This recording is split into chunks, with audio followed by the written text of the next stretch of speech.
नमस्कार mama's kitchen को आपण मानक अनेक अनेक स्वागत। आज आम बनैबा नीम कढ़ ता संगे आलू पकईकी आम गोटे भजा प्रस्तुत करवा। देखंतु आगे पियाज को छोट छोट साइज करके आम काटी नेबा। एमिति नुआ नुआ वीडियोस देखिबा लगी मामास किचन को लाइक शेयर सब्सक्राइब करंतु। लाइक शेयर कले मोर जो नुआ नुआ वीडियो पकेबी आपण मानक पाखरे पहुँची पारिबो। देखंतु आलू मु एठी केमती काटी नेची एमती ही पतला पतला करी काटिबे, बेसी मोटा कि बेसी पतला करबेनी। एठी पानी बसाई देची, लूण आधा चामच पके देची, हल्दी गुंड आधा चामच पके देची।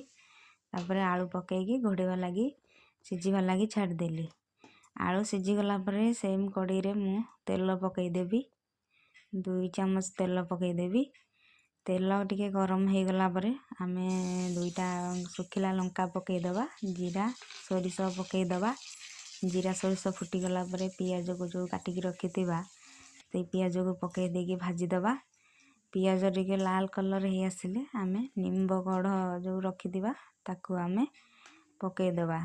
2 मुठा आमे पकई दबा निम्ब कढ़ को से पियाज सहित टिके भाजी दबा। भाजी देले टिके लाल कलर हे आसिले आमे जो सिझेकी रखिथिबा आलू को पकई दबा। पकई देकी ता सहित टिके भाजी दबा। भाजी की आगरु आमे ही लूण हल्दी रे आमे आलू को सिझे देथिले और लूण हल्दी किछि पकईबानी, से इधर खाली आमे भाजी दबा। देखंतु एमिति ही थरे बनांतु, देखिबे भलो टेस्ट लागिवो, भल लागिवो खाइबा लगी। एमिति नुआ नुआ वीडियो देखिबा पई लाइक सब्सक्राइब करंतु। लाइक सब्सक्राइब कले मोर जो नुआ नुआ वीडियो आसीबो आपण मानक पाखरे पहुँची पारिबो, आपण माने देखि पारिबे।